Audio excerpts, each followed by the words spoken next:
Malam ya. Sudah. Selamat malam teman-teman semua. Jadi kali ini aku mau kok aku kita mau mendiskusikan mengenai physical quantities.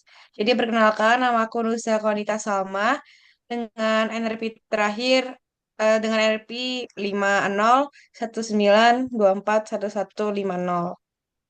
Selanjutnya akan dilanjutkan oleh rekan-rekan saya. Oke, mohon izin memperkenalkan diri teman-teman. Namaku Dabita Nazira Zahia, biasa dipanggil Dabita. Dengan NRP 5019241152. Izin memperkenalkan diri, saya Laura Artauli Simamora dengan NRP 50191026.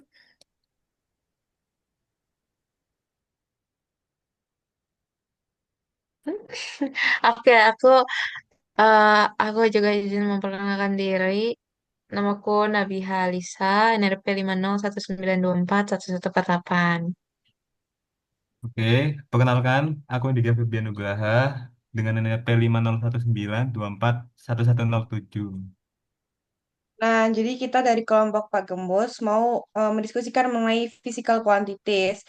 Jadi dari kalian ada yang mau mengasih opini atau berpendapat nggak mengenai arti dari physical Aku quantities? Oke, Bia, silakan. mungkin aku aku dari awalnya dulu lah ya. Maksudnya dari dasar banget. Jadi kalau dilihat dari katanya kan physical sama quantities. Physical itu kan fisik atau kayak fisika ya, something yang fisik gitu. Nah, quantities ini setahu aku dia itu besaran. Jadi kalau menurutku physical quantities itu adalah besaran besaran dari sebuah fisik gitu. Mungkin yang lain ada tanggapan? Kalau menurut aku physical quantities itu lebih simpelnya bisa dibilang kayak segala sesuatu yang dapat diukur dan memiliki nilai yang dapat dinyatakan dengan angka-angka dan memiliki satuan tertentu. Kalau menurut aku sih kayak gitu. Mungkin ada pendapat yang berbeda atau ada yang sependapat dengan aku, mungkin ada tambahan juga. Silahkan ditambahkan. Nah, kalau menurut aku izin ngasih tanggapan. Nah, menurut aku tuh physical quantities itu tuh kayak pengukurannya, satuan pengukuran dalam kita mengukur yang kayak dibilang Bia tadi, kayak ngukur sebuah fisik dari sebuah eh misalnya kayak cairan, terus eh panjang benda, nah itu kayak gitu-gitu. Jadi itu sih menurut aku. Mungkin ada yang lain. Kalau dari aku sih, kita kan jurusan teknik sistem perkapalan ya. Kalau dilihat dari satu kata di depannya itu kan teknik. Nah, physical quantities itu sebenarnya hal paling dasar banget dalam teknik ya. Soalnya semua yang kita pelajari di sistem fluida dan mesin fluida ini pasti baliknya ke situ juga kayak laju aliran, tekanan sampai efisiensi alat. Kalau kita nggak ngerti besaran-besaran ini, kita bakal susah banget ngitung atau mastiin sistem itu kerja dengan benar. Contohnya aja pas mau pilih pompa, kita harus tahu dulu debitnya itu berapa, tekanannya berapa, sama dayanya cukup nggak buat ngangkat fluida. Makanya menurutku belajar physical quantities itu bukan cuma hafalin rumus, tetapi lebih ke ngerti hubungan antar basaran biar kita bisa bikin sistem yang efisien dan nggak boros energi. Ada yang mau nambahin nggak? Atau Jadi menurutmu Dika, physical quantities ini kayak ilmu basic dan ilmu dasar dari kita di teknik sistem perkapalan. Bener nggak kayak gitu? betul-betul basic banget. Oke, oke. Mungkin Bita ada tanggapan atau tambahan lain mengenai physical quantities? Aku sih overall setuju banget ya sama kalian. Itu udah kayak apa pengertian physical quantities secara apa ya garis besarnya gitu loh. Aku setuju. Ya jadi physical quantities tuh kayak bikin sesuatu yang abstrak gitu ya cara-caranya. Jadi lebih nyata gitu karena punya nilai yang pasti. Terus ya dapat dipahami. Gitu sih kalau menurut aku guys. Nah, mungkin aku mau nambahin juga. Jadi tuh kayak physical quantity itu jadi nggak satuan aja kita ngitungnya, tapi itu kita menggunakan biasanya menggunakan sebuah alat dalam mengukur satuannya gitu. Ya nggak sih? Yap, yap, yap. Betul, Hmm, betul, betul.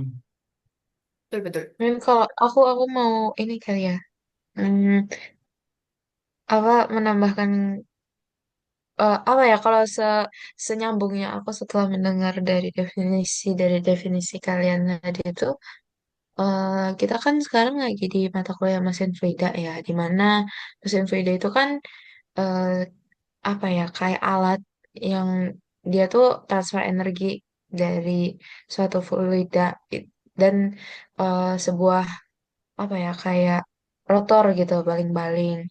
Terus eh, apa sih hubungannya physical quantities ini sama mesin fluida yang ini kalau mungkin kalau aku salah bisa dibetulin kayak hubungannya itu si besaran-besaran fisika ini atau fisika kuantitas ini tuh dipakai menjadi dasar untuk analisis, terus juga bisa mungkin untuk desain, terus pengoperasian alat-alat yang tadi dari mesin fluida, kayak misal pompa, turbin, dan lain-lain. Betul gak sih? betul betul. Betul, kayak selinear yang sama yang diomongin Dika tadi kan. Kita kan mahasiswa teknik sistem perkapalan, jadi kayak si apa namanya physical quantities ini sangat amat apa ya namanya selinear dengan jurusan yang kita ambil juga kan, dengan desain yang mesin fluida juga yang kamu bilang kayak tadi gitu, Bi. Hmm. Jadi Oke. dengan adanya Tapi kalau Kenapa? lanjut lanjut. jawabannya aku ya. Oke. Jadi menurut aku dengan adanya physical quantity ini sama yang benar biaya. Jadi itu bisa jadi eh, bahan kita dalam membandingkan kalau kita misalnya membelikan suatu barang, misalnya kayak beli pompa. Nah, jadi besaran dari physical quantities ini tuh bisa kayak kita jadikan misal apa ya? Kayak kita membeli pompa aliran mana sih yang bisa lebih enak pompanya yang mana, terus lebih efisien yang mana, dan pokoknya harganya gitu. Misal eh, lebih bagus eh, pompa A atau pompa B, tapi kita butuh harga yang murah tapi bagus. Pokoknya kayak gitu deh. Jadi itu bener penting banget physical quantities-nya. Aku Iya, mau iya. nambahin pernyataannya buat dia tadi. Jadi mesin fluida itu intinya mesin yang kerjanya pakai aliran fluida, entah itu air udara atau gas. Bisa mesin yang ngasih energi ke fluida kayak pompa sama kompresor atau yang ngambil energi dari fluida kayak turbin air sama turbin gas. Nah hubungannya sama physical quantities itu deket banget. Soalnya semua cara kerja mesin fluida itu ya dihitung pakai besar-besaran itu. Misal kita bikin pompa, kita harus tahu debit atau yang bisa disebut Q, A-nya berapa, tekanan P yang dibutuhkan itu berapa, terus daya yang harus disiapin itu biar bisa muter. Kalau nggak ngerti physical quantities, ya kita kayak asal nebak doang, nggak tahu mesin itu cukup buat apa enggak, boros atau hemat energi. Makanya physical quantities itu kayak bahasa buat ngerti mesin fluida. Ya, pada intinya Iya, physical iya. quantities itu ilmu dasar dari kita kan. Yap, Ya, yap. ilmu dasar. Benar. Betul.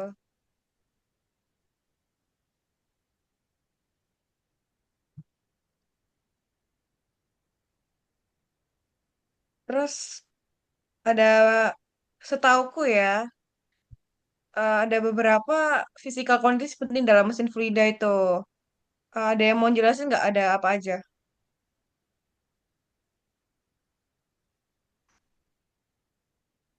Mungkin dari Bia mau jelasin.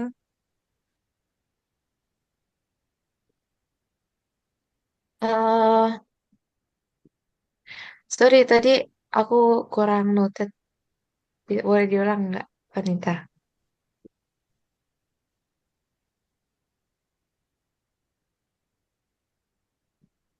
Kanita? Lupa kalau masih di mute. Sorry, sorry. Jadi setauku ya, yang dari aku diskusi dan aku baca-baca juga, ada beberapa physical quantities itu penting dalam mesin fluida. Mungkin kamu mau jelasin Bi dari apa aja? Mungkin kayak dari pressure, flow rate, velocity atau ada yang lain gitu. Boleh tolong bantu dijelasin nggak? Boleh, boleh, boleh, boleh. Jadi yang tadi udah kita breakdown kan di pengertian kalau di mana dalam menganalisis sistem fluida ini apa ya, pengukuran yang akurat ini kan penting ya, dan juga eh, apa penggunaan physical quantities ini itu bisa penting untuk kayak merancang, memantau, juga mengoptimalkan dan lain-lain. Nah, ini aku ada beberapa uh, physical quantities yang berkaitan dengan fluid machinery. Itu yang pertama ada laju aliran atau flow rate. Eh, di aku eh, ada dibagi menjadi dua laju aliran tuh. Nah, laju aliran itu ada laju aliran volumetrik dan juga laju aliran massa. Kalau laju aliran volumetrik ini dia volume fluida yang mengalir melalui suatu penampang persatuan waktu dan dia itu untuk menentukan kapasitas sistem. Terus juga untuk memastikan apa ya kayak eh, source yang memadai. Jadi itu semua bisa dihitung. Terus sedangkan kalau untuk laju aliran massa dia itu massa fluida yang dia tuh mengalir melalui suatu penampang per satuan waktu dan tujuannya itu untuk eh, menghitung neraca massa dan energi. Terus juga terutama dalam proses kimia dan termal gitu. Apakah ada question or tanggapan? Nah, aku mau tanya dong, Bi, boleh nggak? Boleh. Tadi kan kamu sempat jelasin tentang laju aliran massa. Bener nggak? Ya. Hah? Iya Bener betul. nggak? Bener kan? Nah, jadi aku mau tanya, kenapa ya dalam beberapa aplikasi lebih penting ngehitung laju aliran massa daripada laju aliran volumetrik? Soalnya aku tuh kadang masih bingung gitu loh. Dan aku juga penasaran aja sih. Kamu tahu nggak itu kenapa? Jadi Menurutmu gimana? apa lebih penting menghitung laju aliran massa daripada laju aliran volumetrik? Iya kayak gitu. Jadi kamu sempet kan jelasin kayak gitu. Mm, mm, mm, mm, mm. Oke oke. Jadi gimana Bi? So far I know itu karena massa fluidanya itu dia itu sifatnya kekal atau conserve lah. Jadi Hmm. sementara eh, volume itu dia bisa ubah tergantung tekanan dan juga temperatur kan. Contohnya dalam proses thermal misal tuh kayak kimia, perhitungan energi, terus reaksi. Nah, eh, perhitungan ini tuh kayak lebih bergantung pada massa, dia juga bukan bergantung sama volume.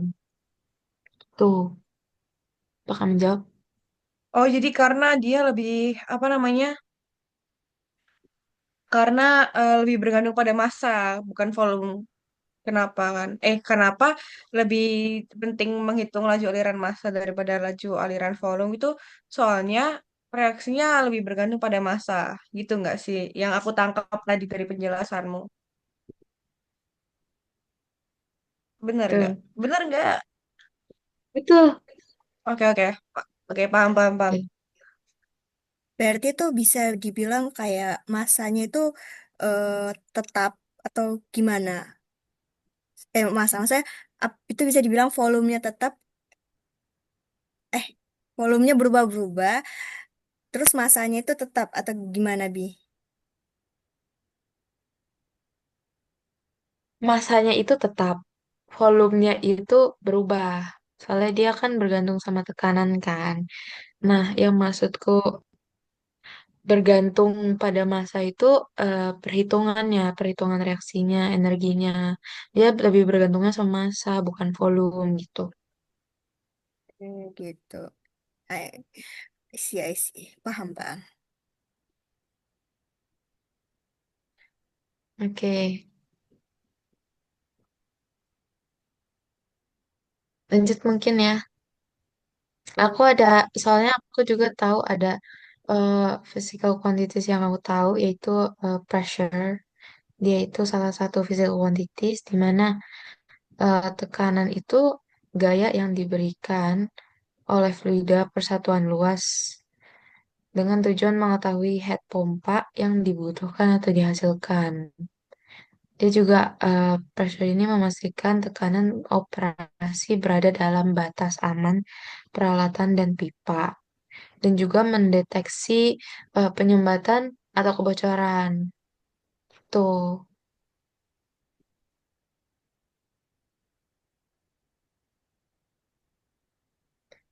ada ada ada follow up question atau apapun tanggapan. Kalau aku sih udah tadi cukup pertanyaanku tadi aja. Mungkin yang lain ada mau tanya tentang pressure ini?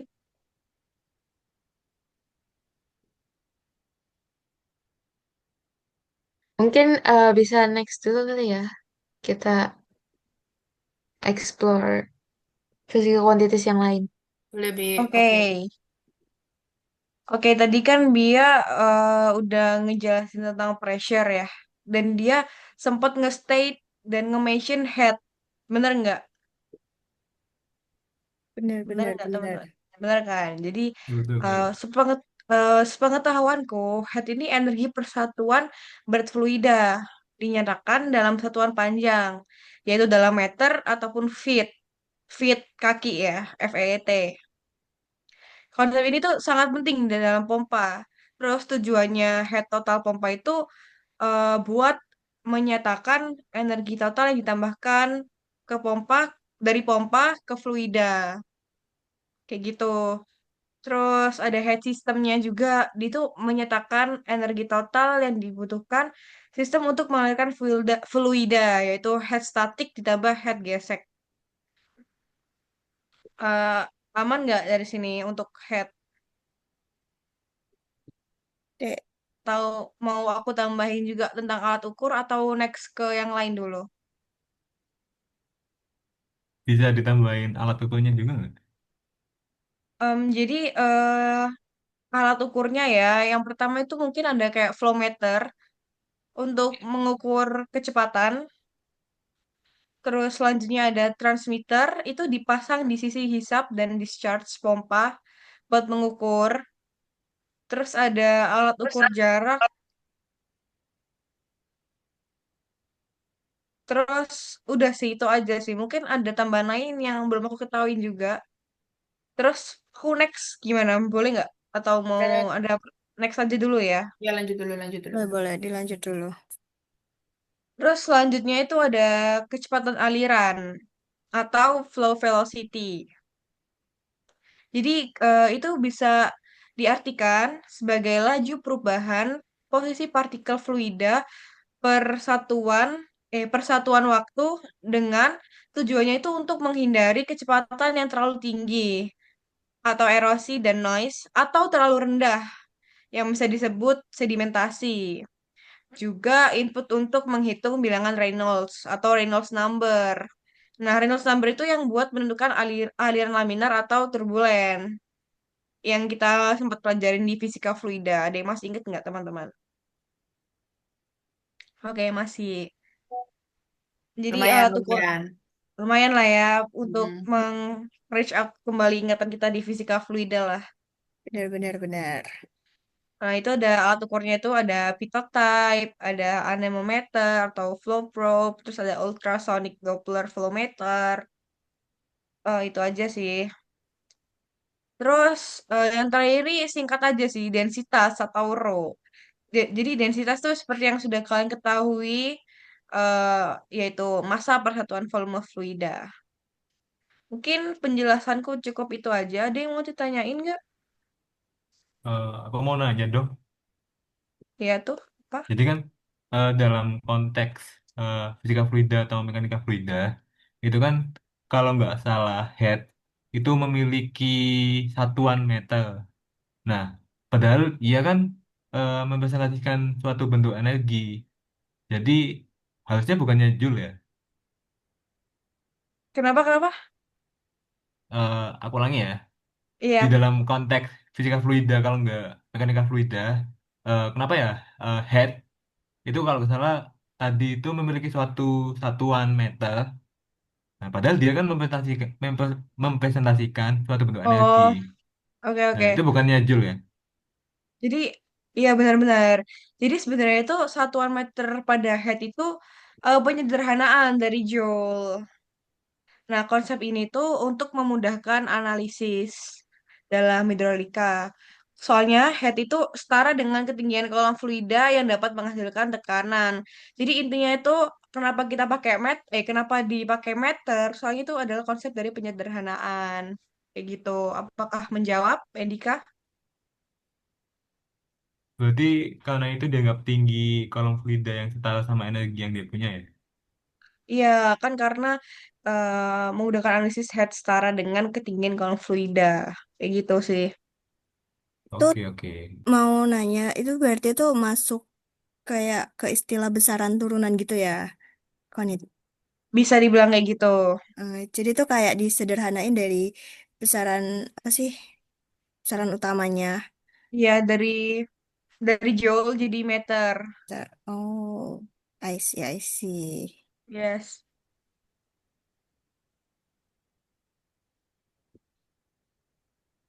Mungkin ada yang mau ditanyain lagi nggak? Aku boleh nggak sih, Net, nanya gitu?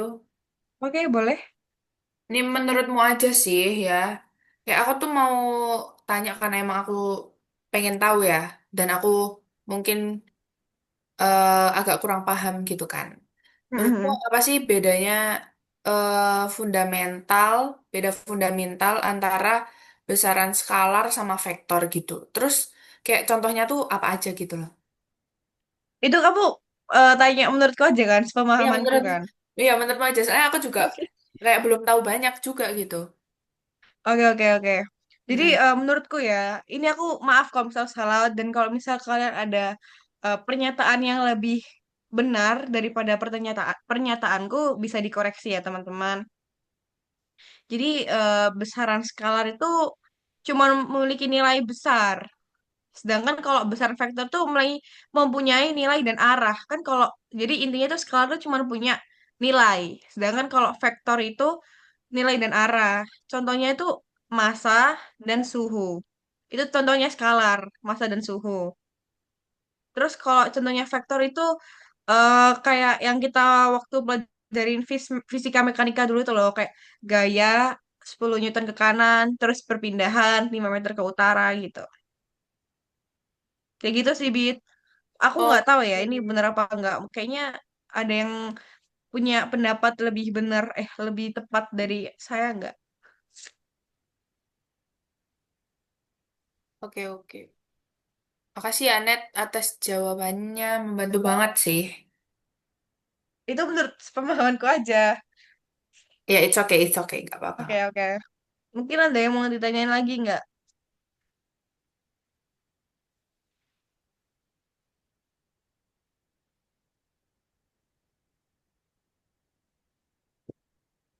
Teman-teman, ada yang mau ditanyain lagi nggak? Aku sih cukup jelas ya. Laura, gimana? Aku juga sudah cukup jelas sih. Pendika, ada yang mau ditanyain lagi nggak? Kalau aku aman aja sih. Pita? Aman, aman. Oke, mungkin kalau misalnya nggak ada yang tanya lagi, aku lanjut ya buat jelasin selanjutnya itu ada apa aja. Oke, Laura. Makasih banyak, Laura. Nah, selanjutnya itu ada berat jenis atau specific gravity. Ini tuh apa ya dibilangnya eh, perbandingan antara massa jenis suatu zat dengan massa jenis air.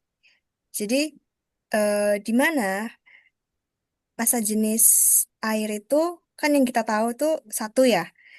Terus kalau misalnya massa jenis air laut itu 1025. Tuh kayak gitu. Terus ada juga di mana biasanya kalau sat, spesifik gravitinya lebih kecil dari satu, itu biasanya tuh kayak fluida atau sesuatunya itu tuh lebih ringan dari air dan itu bisa buat kalau barang ringan tuh masih bisa ngapung. Sedangkan kalau misalnya spesifik gravity itu lebih besar dari satu, itu lebih berat, itu bisa bilang lebih berat dari air, itu benda yang berada di atas airnya itu bisa tenggelam gitu. Rumusnya itu massa jenis atau berat jenis itu rho sama dengan meter per volume.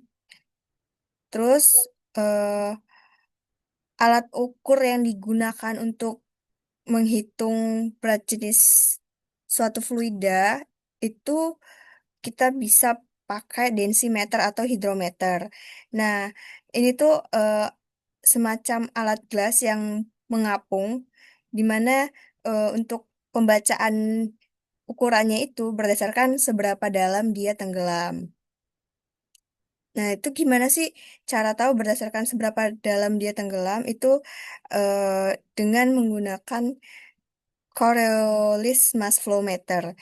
Gimana itu bisa langsung jelas kelihatan output dari densitas dari eh, barang atau fluida itu. Terus ada berdasarkan psikonometernya, di mana itu untuk pengukurannya itu menggunakan alatnya itu bisa lebih akurat, tapi di laboratorium. Terus berdasarkan nuclear density curve itu biasa ini digunakan dalam industri seperti kayak di pertambangan gitu. Nah, itu untuk yang berat jenis. Mungkin sebelum aku lanjut ke yang selanjutnya, apakah ada yang mau ditanyakan tentang berat jenis? Aku mau tanya, boleh nggak? Boleh banget. Apa tuh, Konet? Dengan tentang spesifik gravity atau berat jenis kan. Mm-mm. Aku aku tuh mau tanya, kenapa kapal laut yang terbaunya itu dari baja itu tetap dapat ngapung di laut, sedangkan sebuah dibandingkan batang baja yang kecil itu langsung tenggelam. Itu kenapa? Aku mau tahu kaitannya juga sama konsep berat jenis yang tadi kamu jelasin. Ah, nah, yang kayak aku jelasin tadi, kalau misalnya dia lebih kecil dari satu ataupun lebih besar dari satu, ya kayak gitu. Tadi kan aku jelasin ya, kalau misalnya eh, spesifik gravity kecil, lebih kecil dari satu, itu berarti lebih ringan dari air. Sedangkan kalau lebih besar dari satu, itu dia lebih besar, dia lebih berat dari air. Nah, itu ada di perbandingan massa jenisnya, massa jenis bendanya terhadap massa jenis air. Eh, nah, kenapa kayak kapal laut yang terbuat dari baja itu bisa nggak tenggelam, sedangkan kalau misalnya ada batang yang mungkin beratnya bisa dibilang lebih kecil dari kapal ya kan, itu bisa langsung tenggelam di air.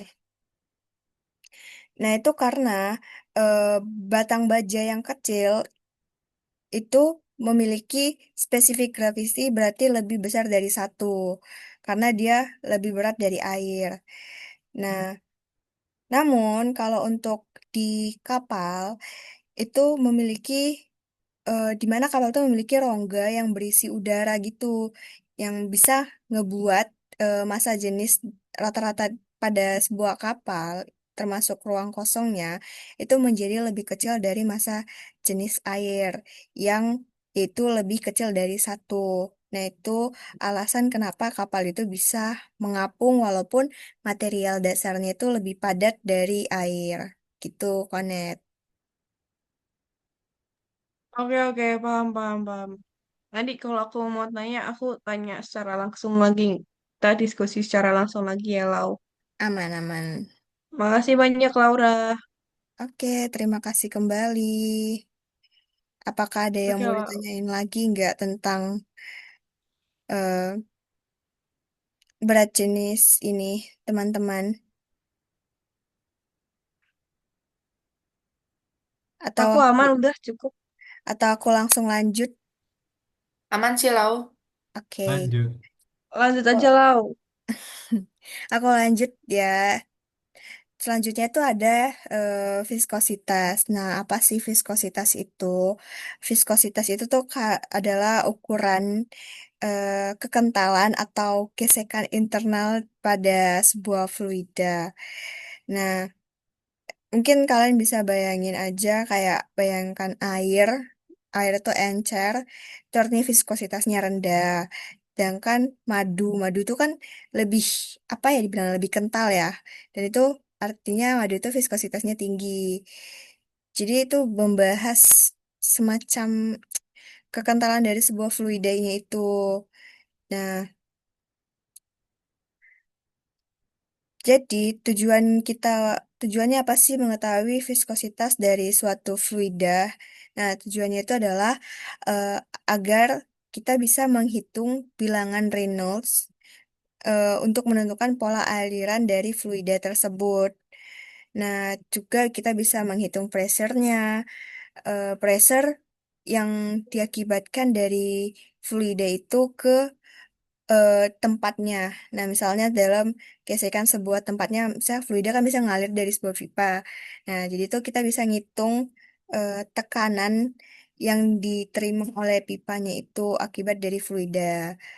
Terus kita juga eh, kalau misalnya kita tahu viskositas dari sebuah fluida, kita juga bisa tahu dalam memilih pompa ataupun motor yang tepat untuk eh, untuk lebih baik kita pakai itu yang gimana.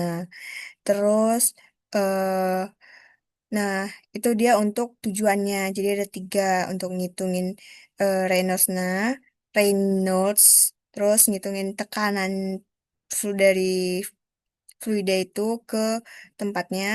Terus yang ketiga adalah dalam memilih pompa ataupun motor. Terus untuk rumusnya sendiri itu adalah eh shear stress tuh sama dengan mu, di mana eh di mana itu di mana eh mungkin langsung ke alat ukur. Nah, alat ukur yang digunakan untuk mengukur viskositas itu ada yang namanya viskometer, di mana biasanya itu untuk ini tuh alat-alat yang ada di lab ya. Jenis-jenisnya itu ada rasio rotational viskometer, di mana itu untuk mengukur torsi yang dibutuhkan untuk memutar spindle dalam fluidanya. Terus ada capillary viskometer, itu untuk mengukur waktu yang dibutuhkan fluida untuk mengalir dalam sebuah tempatnya. Terus dan biasanya viskositas itu jarang banget bisa diukur secara online di pabrik. Karena biasanya ini tuh viskositas dari sebuah fluida itu ditentukan di lab dan dimasukkan sebagai konstanta dalam sistem kontrol gitu. Mungkin ada yang mau ditanyakan terkait viskositas?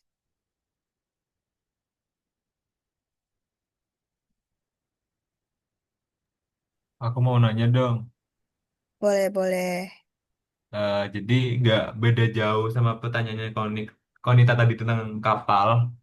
Jadi kalau misalnya kita eh, kalau kecepatan eh, kalau kecepatan kapal itu kan eh, viskositas air juga berpengaruh ya. Nah, jadi kalau misalnya kapal tersebut jalan di air yang dingin dibanding dengan air hangat, itu apakah berpengaruh juga buat apa namanya itu? Buat eh, apa ya? Jadi apakah berpengaruh juga buat kalau misalnya kapal lebih boros energi ketika bergerak di perairan dengan suhu rendah dibandingkan dengan suhu tinggi. Oke. eh Menurut aku ya, menurut aku ada perbedaan antara viskositas sebuah fluida dalam untuk fluida hangat dan fluida yang dingin atau air yang hangat dan air yang dingin dalam sebuah kapal kalau misalnya kayak air laut gitu. Jadi karena viskositas ini adalah membahas kekentalan dari fluida itu sendiri eh, terhadap sebuah alirannya. Jadi menurut aku kalau misalnya fluidanya itu udah pada temperatur yang rendah atau suhu yang rendah, itu airnya itu menjadi lebih kental. Eh, at- di mana itu berarti viskositasnya naik kan. Terus eh, gesekan pada badan kapalnya itu akan lebih lebih besar, membuat lebih berat lah Kak. Mungkin bisa dibilang lebih berat gitu. Nah, akibatnya ya gaya hambat pada kapalnya itu pasti meningkat dan ngebuat mesin kapal itu bisa harus lebih bekerja lebih keras lagi untuk eh, memham melewati air dengan suhu yang rendah gitu. Dan sehingga yang terjadi pada kapal adalah konsumsi pada bahan bahan bakar kapalnya itu pasti lebih boros. Nah, sedangkan sebaliknya terhadap yang suhu lebih tinggi, viskositasnya itu menurut aku tuh menurun. Dimana eh, pastinya kalau misalnya viskositas itu menurun, berarti itu cairannya kan lebih bisa dibilang lebih kental ya. Lebih kental atau lebih lebih semacam lebih cair gitu. Nah, aliran tuh lebih lancar gitu. Dan hambatan yang diterima dari kapal ini pasti lebih kecil dan yang pasti energi yang dikeluarkan kapal saat melaju dengan air bersuhu dengan temperatur yang tinggi itu eh, lebih lebih bisa lebih dapat berkurang dibanding yang temperatur rendah tadi gitu menurut aku. Mungkin ada eh, sanggahan atau tanggapan dari teman-teman atau mungkin menurut teman-teman kayak eh, apa ya, atau ada yang terbalik dari tanggapan aku. Misal menurut teman-teman kayak temperatur rendah itu pasti airnya itu lebih lebih nggak apa ya, kalau temperatur rendah itu airnya pasti lebih viskositasnya itu turun, sedangkan temperatur tinggi itu viskositasnya naik gitu. Mungkin ada gimana gitu. Kalau dari aku sih setuju sama apa jawaban kamu sih, Lau. Aman sih aku. Oke, berarti kita satu pendapat ya. Apakah ada yang mau ditanyakan lagi atau gimana Indika? Kalau kalau dari aku aman sih, Lau. Mungkin aku lanjut ke yang ketiga dari aku itu ada temperatur atau suhu, di mana yang kita tahu bahwa kita semua pasti tahu kalau suhu atau temperatur itu mengukur tingkat panasnya eh, gak hanya fluida saja, bisa kayak suhu ruangan atau apapun itu. Tapi di sini kita mungkin fokusnya ke fluidanya. Jadi, seperti yang kita tahu bahwa dalam satuan internasional, untuk suhu sendiri itu adalah Kelvin. Tapi, mungkin yang saat ini, mungkin ya di saat ini, kita lebih sering banget kan, satuan yang kita gunakan adalah Celcius. Dan lumayan umum juga kita gunakan. Nah, emang sepenting seberapa penting dan atau hubungannya apa sih dengan fluida ka- temperatur itu? Nah, jadi hubungannya itu adalah perubahan suhu itu seperti yang viskositas tadi yang ditanyain Indika, ternyata itu ada hubungannya kan. Ternyata perubahan suhu itu dapat mengubah sifat dari fluida itu sendiri. Itu nggak jauh beda ya berarti sama viskositas tadi. Dan ya pada akhirnya tuh bakal mempengaruhi dari mesin kapalnya dalam melewati eh, gimana saat fluida itu dalam temperatur rendah ataupun temperatur tinggi itu berpengaruhnya di situ. Terus juga berpengaruh tadi itu berarti itu berpengaruh sama viskositas, terus berpengaruh sama densitas dan mas berat jenisnya, di mana fluida biasanya tuh memuai jika dipanaskan, sehingga massa jenis dari fluida ini itu bisa menurun. Dan ini tuh berpengaruh banget sama tekanan dan daya dari fluida itu. Terus eh, dalam pemilihan material, dalam pemilihan material dalam mesin fluida itu benar-benar eh, di harus dipilihin matang-matang. Gimana pasti eh, mesin atau ya bagian baja-bajanya itu kan bisa ada untuk gimana sih, apakah tahan panas, tahan panasnya gimana gimana. Nah itu penting banget di temperatur ini. Jadi itu eh, pasti dalam membeli sebuah mesin atau membeli sebuah bahan dari membuat mesin itu kita harus mempertimbangkan eh, ketahanan temperatur dari eh, bahan mesin atau baja-bajanya gitu. Itu sih mungkin ada yang mau ditanyakan terkait temperatur. Aku mau tanya boleh? Boleh, boleh. Oke, jadi eh pertanyaanku tuh di kalau di kapal kan tuh ada cooling system kan. Nah, eh so far I know pengaturan di temperatur si air pendingin ini tuh penting banget. Nah, aku pengen tahu emang apa sih yang bakal terjadi kalau misal temperaturnya ini terlalu rendah atau terlalu tinggi di saat pengaturannya itu.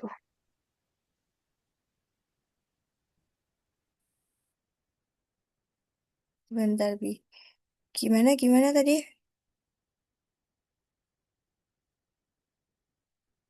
Boleh ulangin? Oke, jadi pertanyaan aku tuh di dalam sebuah kapal tuh kan ada cooling system kan. Hmm, Nah, kan pasti itu ada diatur dong suhunya.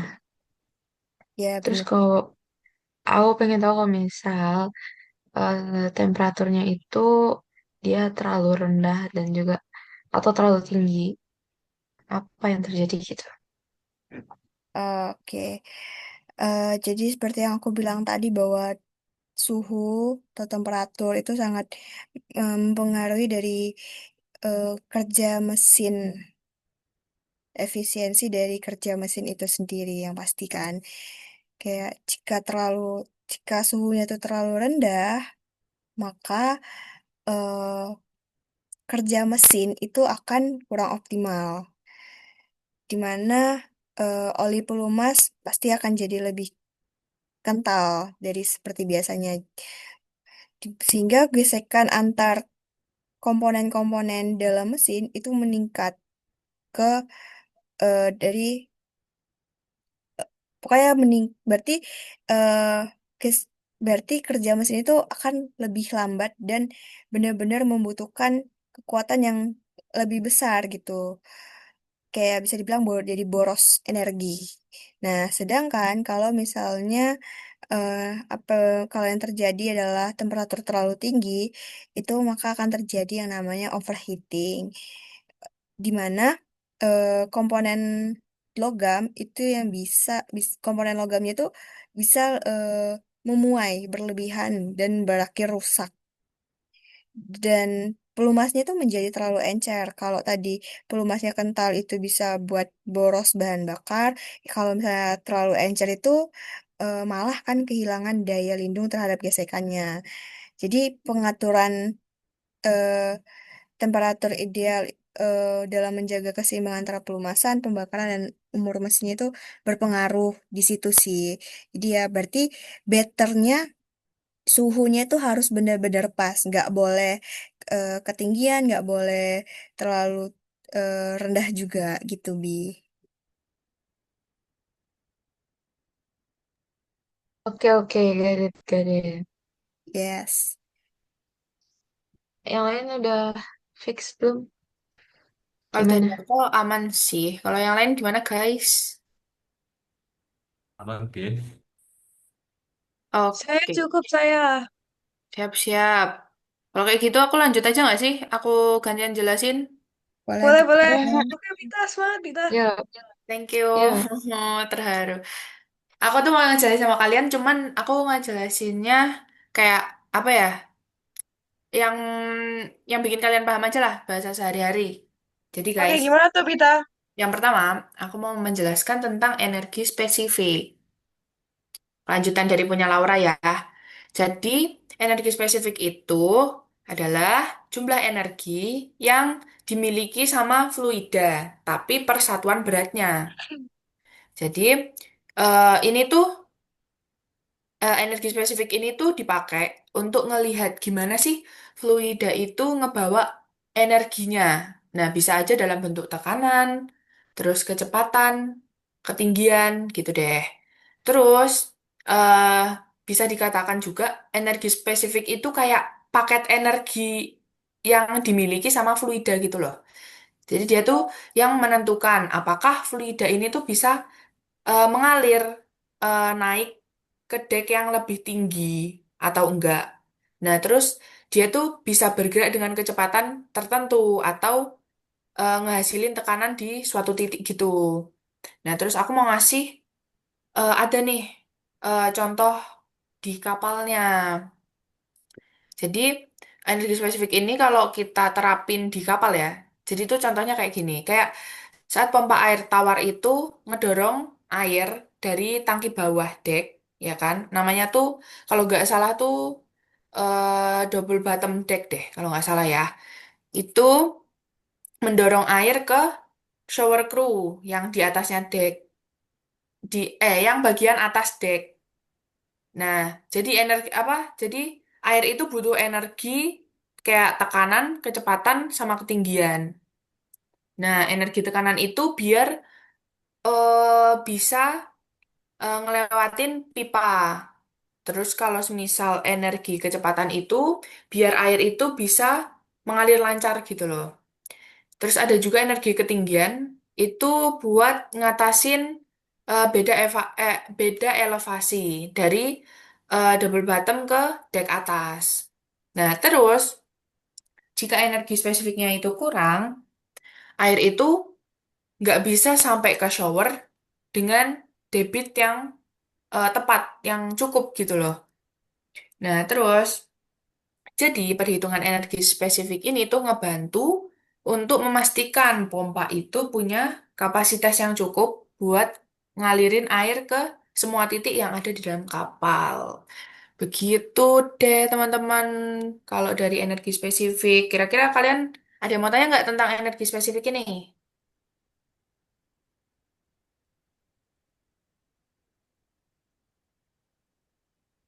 Gimana? Kayaknya pertanyaannya waktu kamu udah jelasin semua aja gimana, Bit?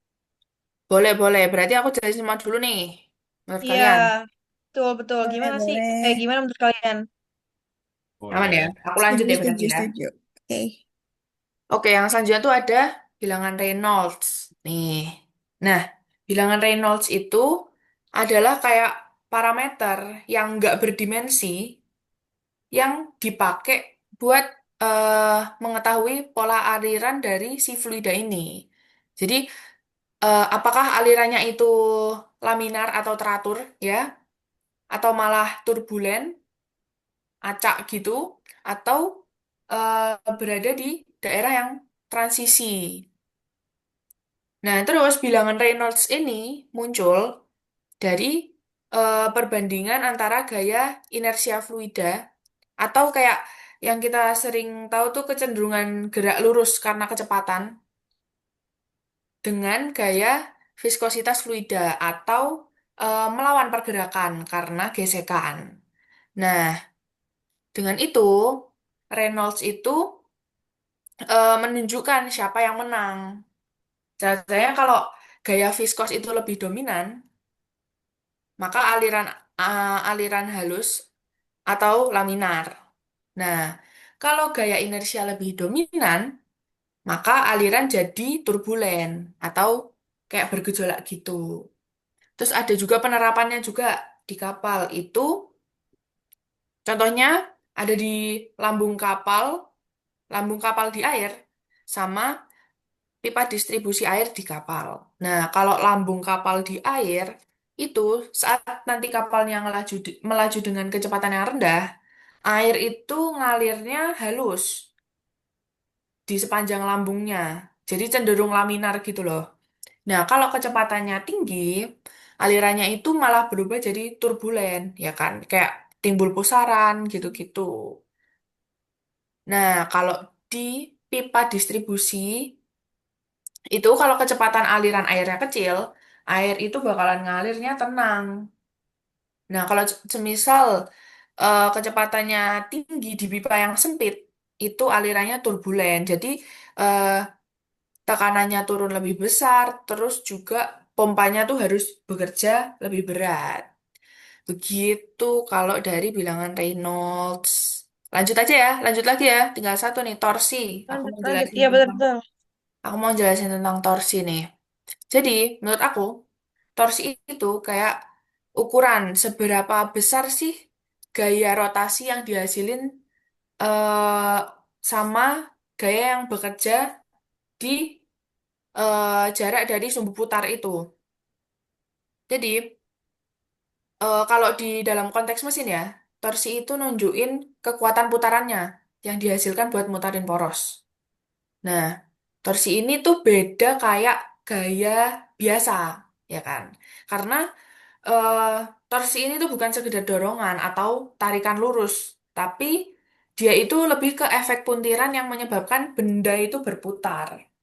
Kayak contohnya nih, kalau di kapal lagi, itu main engine, ya kan, mesin induk sama propeller. Nah, kalau di mesin induk, itu aku jelasin ya. Jadi kayak saat jadi pembakaran di silinder, itu pistonnya kedorong ke bawah. Nah, terus gerakan piston ini diterusin ke crankshaft dan menghasilkan rotasi. Nah, terus torsi ini itu yang memutar poros baling-baling atau propeller shaft lah kalau yang sering kita dengar ya. Terus kalau di propeller kapal, dia itu semakin besar torsi yang diterusin ke propeller, itu semakin kuat dorongan kapalnya untuk melawan hambatan dari air laut itu gitu loh. Terus misal kayak kap misalnya itu kayak pas kapal berlayar di laut yang tenang. Nah, itu kan torsi yang dibutuhkan kan kecil ya kan? Nah, sebaliknya kalau kapal lagi menghadapi gelombang yang besar, pasti torsi mesin itu harus lebih gede, lebih tinggi, ya kan? Biar kapal itu bisa bergerak sesuai dengan kecepatannya. Gitu, guys. Dari tiga penjelasan aku itu tadi, kalian mau nanya kah? Aku mau nanya.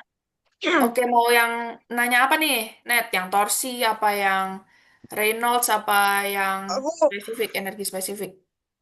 aku ini sih penasaran sama Reynolds number.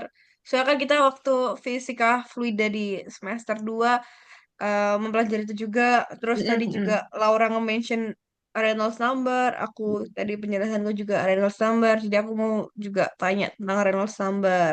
Oke. Eh Menurutmu, Bit, atau emang ini kamu tahu atau dari kamu baca-baca modul, gimana sih caranya bedain aliran, bukan, bukan. Itu aku udah tahu sih, gimana pengaruh bilangan Reynolds terhadap tahanan gesek atau resistance pada lambung kapal pada saat kapal itu berlayar. Itu kayak gimana? Oke. Jadi pertanyaanmu, saya tak ulangi pertanyaanmu ya. Jadi pengaruh pengaruh dari Reynolds ini terhadap resisten ya pada lambung kapal ya nggak sih? Betul. Oke. Jadi menurutku ya, ini aku juga masih belajar kan ya Net ya. Mm-mm. Menurutku nih, jadi semakin besar nilai dari si Reynolds ini, misal kayak kecepatan kapalnya tinggi atau ukuran kapalnya besar, itu alirannya cenderung turbulen. Jadi kondisi turbulen ini nyebabin tahanan gesek di lambung kapal ini meningkat, yang pada akhirnya nanti bikin mesin ini bekerja lebih keras. Terus konsumsi bahan bakarnya jadi bertambah. Nah, karena itu nilai dari bilangan Reynolds ini punya pengaruh langsung buat efisiensi pelayaran dari sebuah kapal. Gitu sih, Net, yang aku tahu. Hmm. Oke, oke. Itu kamu tahu Amankah? dari mana itu? Kamu baca-baca atau Ya, aku cari aku tahu? aku baca-baca dari modul. Oke. Makasih, Bit. Siap, sama-sama. Ayo, yang lain. Teman-teman. Ada yang mau ditanyain? Torsi Eh, tuh. aku mau nanya dong tentang torsi. Nah, habis ini kan aku bakal jelasin tentang daya ya. Nah, Mm-mm. jadi hubungan antara torsi dengan daya pada mesin kapal itu apa aja ya? Dan bagaimana? Oke. Hubungannya ya, Dik ya, antara apa Betul, betul. namanya torsi dengan daya ya. Torsi dengan daya. Mm-mm. Menurutku ya, Dik, menurutku eh, buat menghasilkan daya yang besar itu mesin juga harus punya torsi yang besar ya nggak sih? Terus eh si apa namanya daya yang besar itu juga perlu kecepatan putar yang tinggi, ya kan? Kayak gitu. Nah, kalau dalam dalam konteks ini nih, kalau mesinnya menghasilkan torsi besar, nah maka propeller itu dapat berputar kuat gitu loh, meskipun kecepatan putarannya nggak terlalu tinggi. Gitu sih, di kalau menurut aku. Menjawab nggak sih? Jadi untuk menghasilkan daya besar itu sebuah mesin bisa mencapai rotasi besar ya dengan kecepatan putar tinggi atau kombinasi keduanya. Iya, bener. Oke. Sip, sip. Makasih, Dik, pertanyaannya. Teman-teman, ada yang mau tanya lagi kah? Atau udah cukup, guys? Cukup kah? Kalau Cukup udah cukup, amat Dari sih. aku sudah cukup. oke. Kalau udah cukup, berarti lanjut ke Dika nggak sih? Dika belum jelasin apa-apa nggak sih, Dik? Gue belum nih. Oke. Oke, Dik. Gue belum. Oke. Tadi aku juga ngomong tentang daya juga. Jadi kenapa sih mesin yang dayanya bisa dikelola? Kenapa sih daya mesin lebih besar bisa bikin alat kerja lebih cepat? Tapi kok kadang-kadang tetap aja lambat. Emangnya cuma soal besar kecil daya aja ya? Nah, gini, daya itu kayak tenaga dorongan yang bisa dikeluarkan mesin setiap detik. Makin besar dayanya, artinya mesin bisa ngeluarin energi lebih banyak dalam dalam waktu yang sama. Itu artinya punya tenaga support buat dalam pekerjaan biar lebih cepat. Tapi besar kecilnya daya bukan satu-satu penentu kecepatan kerja. Misalnya kita punya motor, coba kenceng tapi jalanannya bikin macet atau licin, ya tetap aja pelan. Sama juga kayak mesin, walau dayanya gede, kalau bebannya berat banget, ada hawatan tinggi atau sistem kerjanya nggak efisien, hasilnya tetap lambat. Jadi daya itu penting, tapi harus diimbangi sama kondisi kerja dan sistem yang mendukung biar benar-benar cepat. Habis itu lanjut ke efisien ya. Kalau efisiennya rendah, berarti banyak energi yang kebuang sia-sia kan. Jadi gimana caranya biar mesin bisa kerja lebih efisien tanpa harus ganti komponen mahal. Jadi efisiensi itu kayak seberapa pintar mesin memanfaatkan energi yang dikasih. eh, Kalau efisiennya udah banyak energi yang hilang jadi panas, getaran itu suara. Bukan jadi kerja yang berguna. Ah, aduh, kenapa?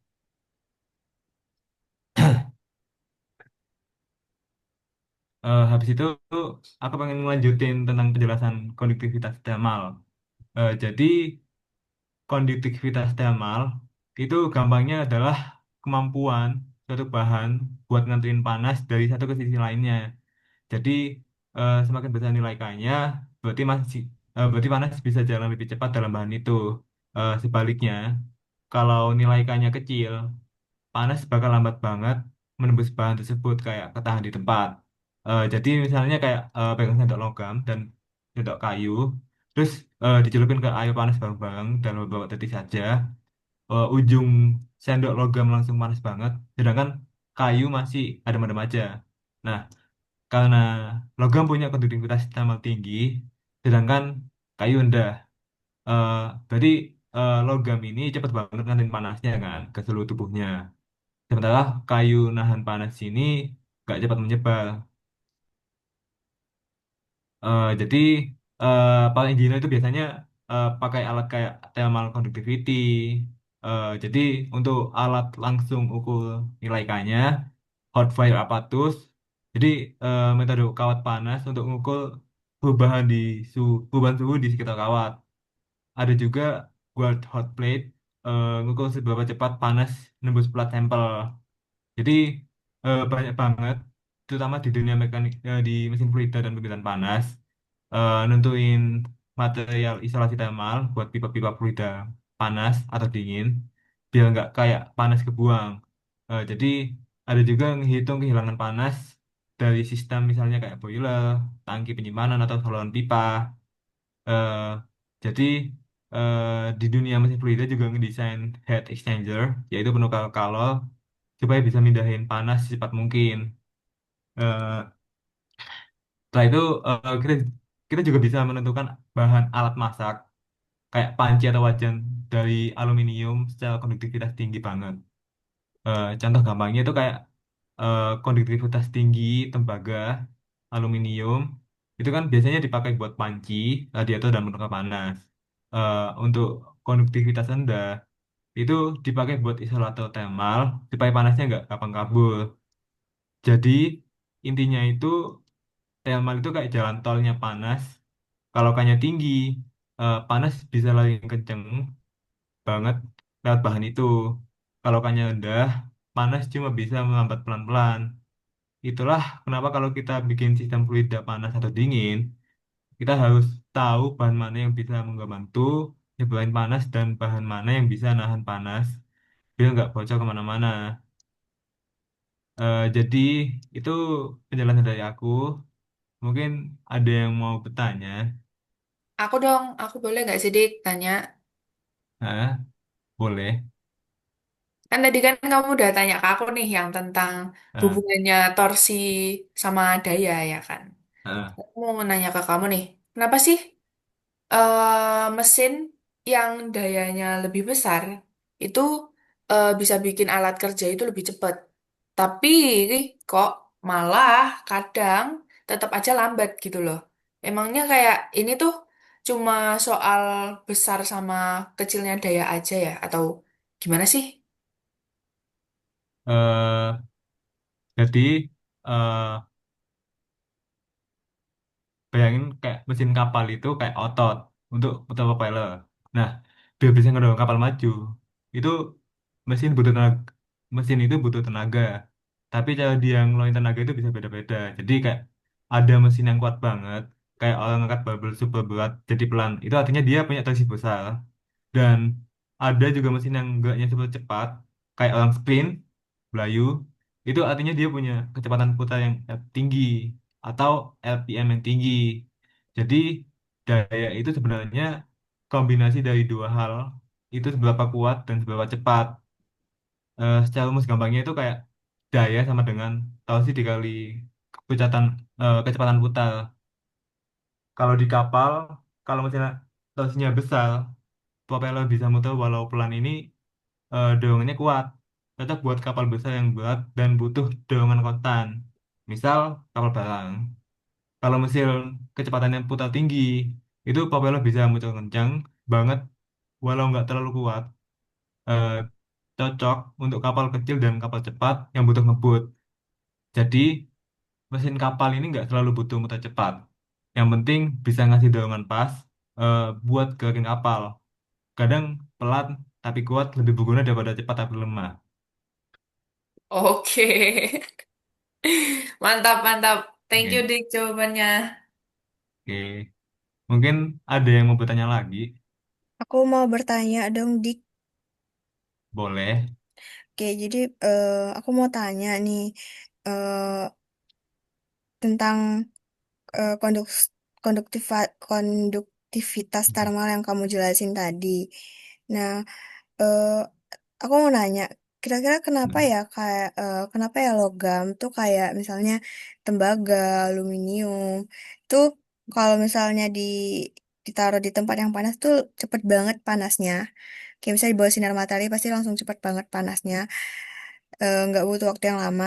Tapi bahan kayak styrofoam itu malah dingin terus walau ditaruh di bawah tempat yang panas. Itu kira-kira eh, hubungannya gimana sih, Dik? Kok bisa kayak gitu?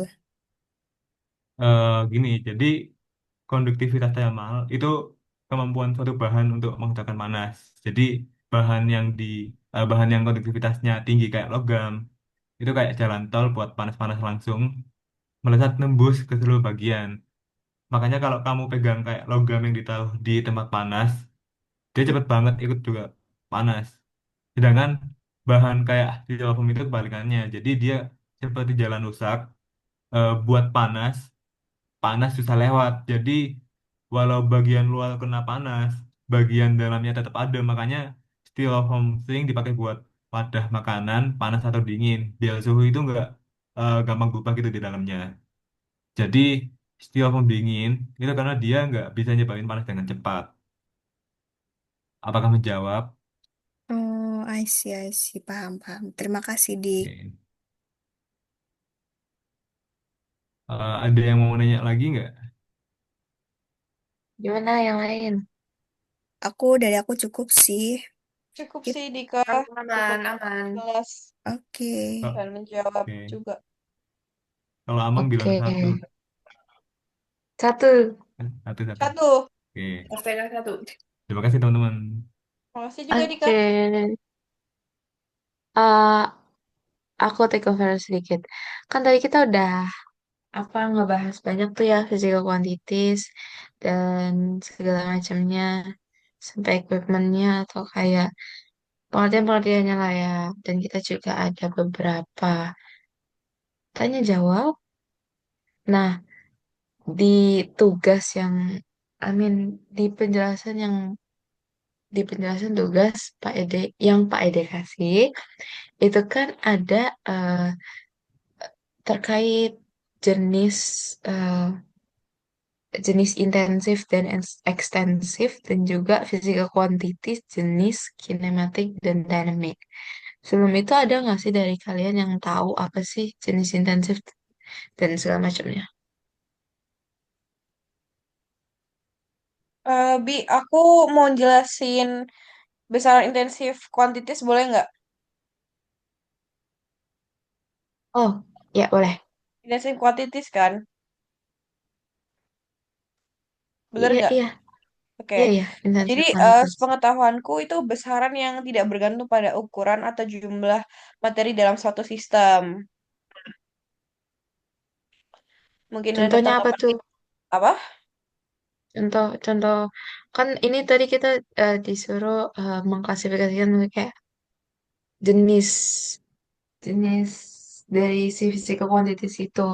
Nah, ini kan kita lagi ngomongin uh, intensif kan, jenis yang intensif.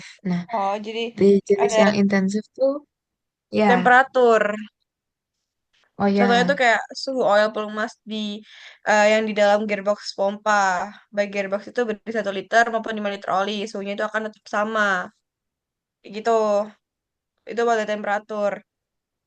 hmm, Terus kalau pada tekanan tuh tekanan air yang pada titik keluar sebuah pompa sentrifugal itu nilai tekanannya itu tidak bergantung pada seberapa besar volume total sistem perpipaan. Kayak gitu sih. Sama satu lagi deh, aku tambahin sama massa jenis. Contohnya kayak massa jenis minyak, minyak mentah yang dipompa. Baik memompa 1 barel maupun 1.000 barel maupun berapa ratus barel itu, massa jenis minyaknya tetap sama. Jadi kayak gitu kalau intensif quantities.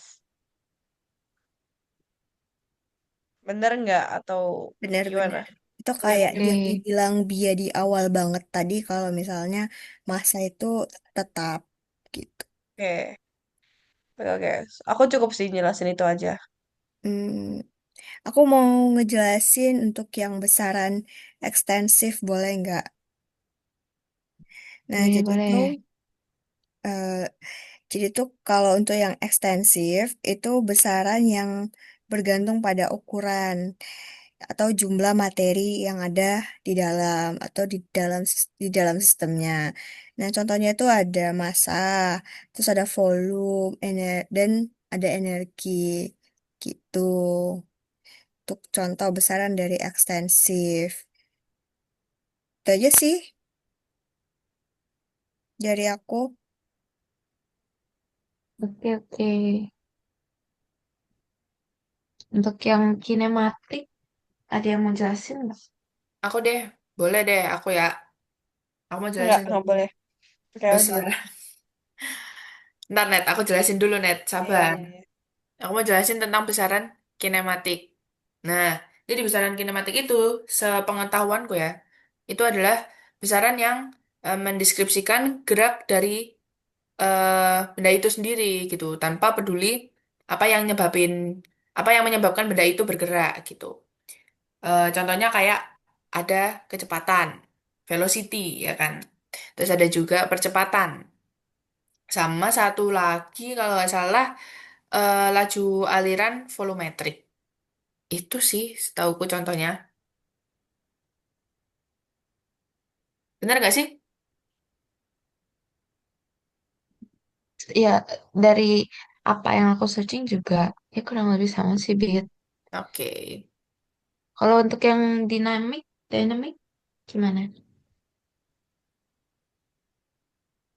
Boleh kamu deh, Bi, yang jelasin, Bi. Atau Andika mau jelasin. Iya, boleh bebas. Dia aja deh, bebas-bebas. Aku, oke. Eh, yang terakhir tuh kan ada jenis physical quantities dynamic atau dinamis.